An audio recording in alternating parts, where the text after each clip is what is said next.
Salam sejahtera untuk kita semua.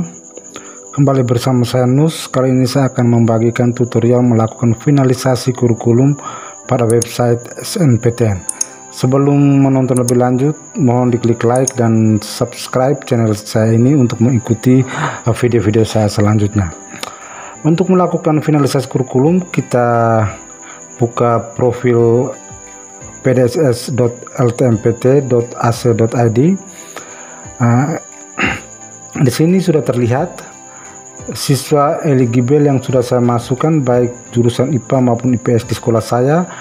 Hanya dua jurusan itu, jadi hanya IPA dan IPS. Coba kita klik nilai, ternyata belum bisa, harus melakukan finalisasi kurikulum dulu. Di situ tertulis pesan belum finalisasi kurikulum. Nah, kita lihat untuk melakukan finalisasi kurikulum, kita klik di siswa. Pertama yang harus kita lakukan, kita harus menentukan jenis studi. Nah, kita mau melakukan ubah jenis studi ke regular. Nah, untuk mengubah semua jenis studi ini, kita klik di situ, lalu kita klik ubah. Maka siswa semua diubah jenis studinya menjadi regular. Nah, ini siswa IPS semua sudah menjadi regular. Siswa yang eligible ini, sekarang kita pindah ke siswa yang jurusan IPA. Itu jenis studinya belum dipilih. Caranya kita klik di situ, kita klik reguler, lalu kita klik ubah. Semua sudah terubah menjadi reguler. Dengan demikian jenis studi sudah diubah semua sesuai dengan jurusan siswa yang eligible. Sekarang kita kembali ke kurikulum. Nah, ini sudah lihat kelas 10, 11 dan 12 sudah ada. Coba kita melakukan finalisasi. Finalisasi data kurikulum. Data sekolah sudah difinalisasi, data siswa sudah difinalisasi. Sekarang setelah kita melakukan perubahan jenis studi siswa, kita coba melakukan finalisasi data kurikulum. Untuk bisa melakukan finalisasi, kita cek lagi dengan klik siswa, dan klik kurikulum, apakah siswa ini sudah ditentukan jenis studinya. Ternyata sudah semua. Sekarang kita kembali ke finalisasi, kita centang persetujuan, lalu klik finalisasi. Ternyata setelah kita klik finalisasi, itu belum bisa dilakukan finalisasi. Muncul pesan, pastikan semua kurikulum, semua studi sudah terdefinisi terlebih dahulu. Artinya kita memang belum bisa melakukan finalisasi, kita belum diizinkan. Untuk melakukan finalisasi, pertama kita kembali ke kurikulum, lalu kita menentukan standar kurikulum yang digunakan di sekolah kita. Ada 4 standar itu. Di sekolah saya menggunakan kurikulum 2013 dengan skala 100. Maka saya pilih itu, lalu klik tambahkan. Akan muncul mata pelajaran yang sudah ada di website SNPTN. Sekarang kita mencocokkan mata pelajaran muncul di website itu dengan mata pelajaran yang diajarkan di sekolah kita.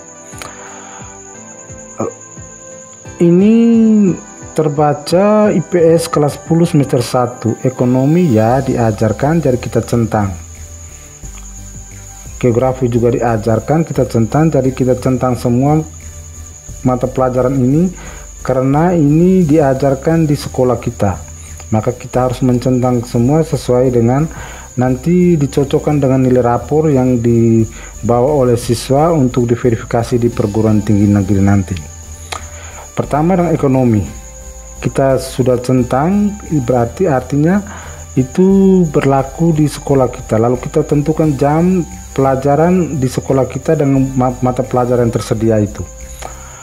Ini saya tentukan jam pelajaran di sekolah ya. Sekarang sudah sampai teknologi informasi dan komunikasi. Ternyata di sekolah saya itu belum diizinkan mata pelajaran teknologi informasi dan komunikasi, jadi saya hilangkan centangnya, artinya tidak diajarkan di sekolah, dan juga sehingga di rapor juga tidak ada nilai teknologi informasi dan komunikasi. sejarah peminatan 2, kewirausahaan 2, bahasa asing 2, bahasa Inggris 2, bahasa Indonesia 2, matematik bahasa Indonesia 4, matematika 4. Setelah terisi semua jam pelajaran di sekolah, pelajaran itu, sekarang kita isi KKM-nya. Kebetulan saya juga adalah admin Erapor, jadi saya lihat KKM sekolah saya di aplikasi Erapor. Nah, ini aplikasi Erapornya di bagian KKM. Saya ketik di pencarian 10 untuk melihat kelas 10. Nah, ini kelas 10 semua. Ternyata kelas 10 itu menggunakan KKM 70. Nah, jadi ya 70 semua. Jadi saya mengisi KKM di mata pelajaran per kurikulum itu di jurusan IPS kelas 10 semester 1 dengan 70. Nah, sudah terisi semua.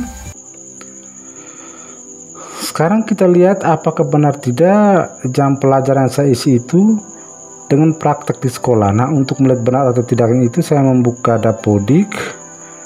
Untuk mencocokkannya di rombongan belajar reguler, saya lihat jam pelajaran sesuai dengan kurikulum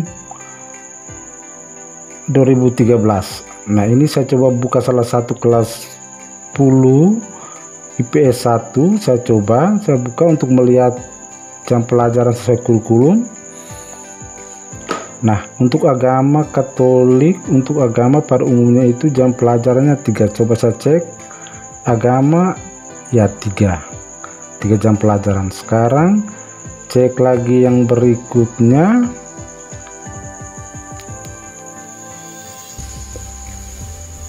PKN 2 jam. Saya lihat di website SNPTN 2 jam. Lalu bahasa Indonesia 4 jam. Saya buka pangkalan data PDSS itu 4 jam. Jadi prosesnya seperti itu, mencocokkan antara Dapodik dengan jam pelajaran yang diisi di pangkalan data sekolah dan siswa. Setelah terisi semua KKM dan jumlah jam yang diampu, lalu kita klik di simpan. Nah, ini data sudah tersimpan untuk IPS kelas 10 semester 1. Setelah itu kita klik kembali ke kurikulum. Sekarang kita pindah ke IPS semester 2. Nah, di 10 semester 2. Semester 1 dan semester 2 ini sama, di kurikulum 2013 kelas 10, klik tambahkan. Nah, karena sama maka kita salin saja dari kelas 10 semester 1 untuk IPS. Nah, sudah tersalin, lalu kita klik simpan. Sudah, sekarang kita kembali kurikulum, kita pindah ke jurusan IPA. Nah, kita klik di pilih kurikulum, standar kurikulum 2013 skala 100, klik tambahkan. Ini sesuai dengan yang ada di sekolah kita masing-masing. Nah, kita centang mata pelajaran digunakan di sekolah, KKM-nya 70. Kita lihat jam untuk biologi. Kita buka kelas IPA atau kelas MIPA, klik di pembelajaran, lalu kita cari mata pelajaran biologi. Ya, biologi ternyata 3 jam. Jadi kita isi di situ 3 jam. Tentang di fisika KKM 70, KKM 70. Jadi KKM di sekolah saya itu menggunakan KKM sekolah atau KKM tunggal. Jadi untuk kelas 10 semuanya KKM-nya 70. Demikian cara untuk memasukkan KKM dan jam pelajaran yang ditempuh yang diampu di sekolah kita sesuai dengan kurikulum, mencocokkan antara jam yang diajarkan di sekolah dan KKM. Untuk jam kita lihat di Dapodik, untuk KKM saya lihat di aplikasi Erapor. Jadi teman-teman silakan mengisi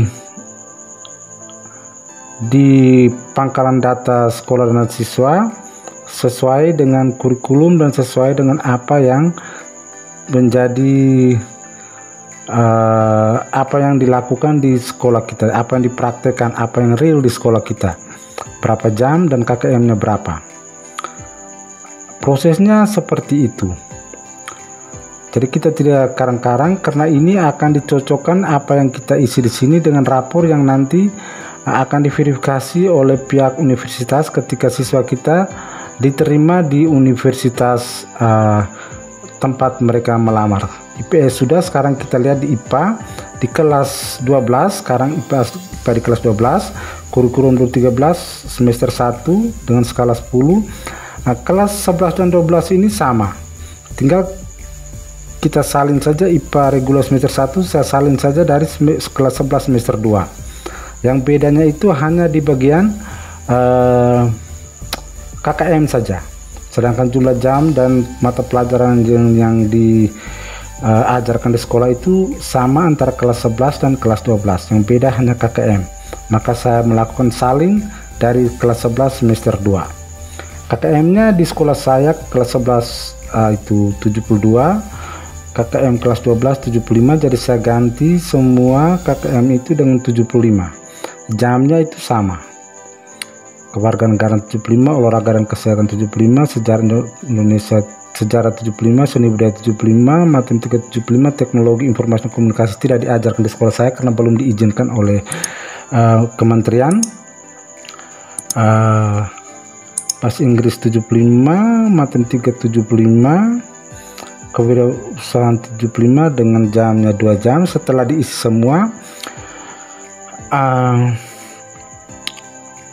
coba kita cek di kelas MIPA apa benar atau tidak. Kewirausahaan matematika peminatan 4, ya peminatan 4 jam pelajaran, kewirausahaan juga 12. Setelah itu kita klik tentang simpan. Ini sudah tersimpan semua. Jadi kelas IPA dan IPS sudah dilakukan pengisian mata pelajaran per kurikulum. Sekarang kita coba melakukan finalisasi data kurikulum. Kita coba finalisasi, ya apakah yang terjadi. Ternyata kurikulum sudah berhasil dilakukan finalisasi. Demikian saja video tutorial saya. Tinggal finalisasi data dan nilai. Finalisasi data dan nilai ini setelah saya mengisi nilai semua siswa dari semester 1 sampai dengan semester 5. Bagaimana cara mengisi nilai siswa dari semester 1 dan semester 5 itu akan saya buat video tutorial berikutnya. Sampai di sini saja tutorial saya. Semoga bisa membantu teman-teman operator dalam melakukan finalisasi kurikulum. Terima kasih sudah menonton. Mohon diklik like dan subscribe.